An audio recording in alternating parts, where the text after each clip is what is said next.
So where do the Spiders go from here? For an answer to that question, we go to our sideline reporter, Caitlin Crumpton. Caitlin? Thanks, Bob. Well, the loss of Adota means a few players will be seeing more playing time, and one of those guys is TJ Klein. Klein spoke to the media yesterday addressing Adota's absence and how everyone will need to step up in tonight's game. The last time Highland Springs made an appearance in a state title game was in 1989 when they lost to West Potomac. Now, they were named state champions in 1961, but that was before there was a title game played. So today the Springers had a chance to make history if they could beat Stonebridge. This is a rematch of a game we already saw earlier this season that took place up in D.C. Right, and having faced them already once this season, the Spiders are feeling more comfortable coming into this game tonight. They know what to expect, and they feel like they have an advantage playing on their home court. Coach, your defense had some big turnovers in the first half. What do you want to continue to see from them in the second half? I thought our defense played lights out. One of your most recent accolades is being named SEC Scholar Athlete of the Year. Where does your motivation to be successful both on and off the court come from? I think it's just that competitiveness. Following last week's loss to Stony Brook, head coach Danny Rocco said he received a text message from mentor and longtime coach Al Grove saying, "Your message this week will be more important than your schemes." So Coach Rocco took that into consideration when talking to his team. Now, one of the things Coach Mooney has been emphasizing to his team lately is the importance of protecting your home court. They have lost the last 2 games here at the Robins Center, so this is a much-needed win for the Spiders tonight. Richmond's football season came to an end last night in Fargo, North Dakota. The Spiders fell 33-7 to the 4-time defending national champions, North Dakota State, in the FCS semifinal. They were out-rebounded in the loss versus Dayton, and they gave up 17 second-chance points, so they really need to get in there and crash the boards tonight. Coach, your offense started this game off a little stagnant, but they were able to come out in the second half and make some plays. What adjustments were made at halftime? Now, this is the first win after losing Olivia Healy. So do you think this was a very important victory for this team just to get their confidence moving forward? I'm here with Atlanta Braves pitcher Tim Hudson. Tim, you had a rough injury earlier this season. How has recovery been?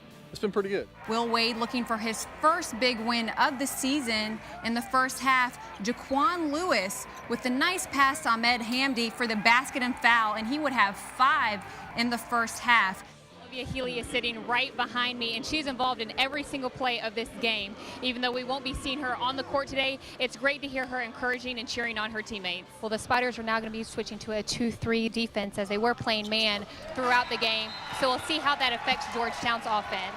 So it looks like a pickup full court, but yet they'll fall back into the 2-3 as Caitlin mentioned. Been talking about this running back group. They are a very young group with little experience, and so Coach Rocco is in the process of determining who does what well. He said the best way to do that is to get them in the game and get them carries. Second half, though, the South would pull away. Bowen to his Trinity teammate, Jake Brown, for the touchdown. Bowen threw 3 touchdowns in the game as the South wins for the first time in the All-Star game, 26-10. We'll be right back with more news at 6. Soon after their first playoff appearance since 2009, the Richmond Spiders said goodbye to 23 seniors. Of those seniors were quarterbacks Michael Strauss and Michael Rocco.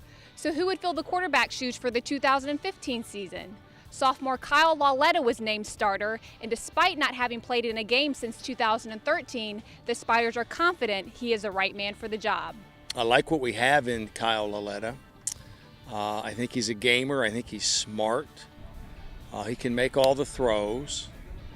He'll get us in and out of good and bad plays.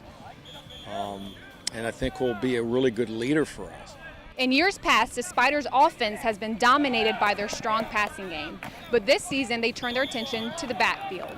As an offense, our goal is to establish the run. As where before we kind of used our quick passing game as our running game. But now we want to establish a run and hopefully set up our play action passes. So a little bit different scheme-wise, but preparation-wise, it's all the same. As for the defense, they hope to carry over the success they had at the end of last year and are looking to fill the losses they took due to graduation. They're stepping in and, they're really getting a head start on what we had last year. I think last year we put in a relatively new defense, but these guys are picking it up and they're playing out.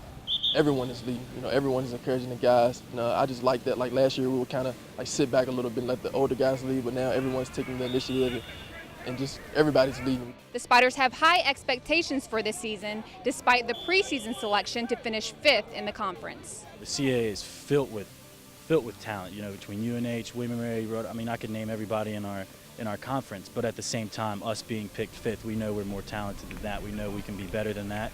So we're just going to have to prove everybody wrong. The Spiders open their season on September 5th in College Park versus the University of Maryland. From Robins Stadium, I'm Caitlin Crumpton with CBS Sports.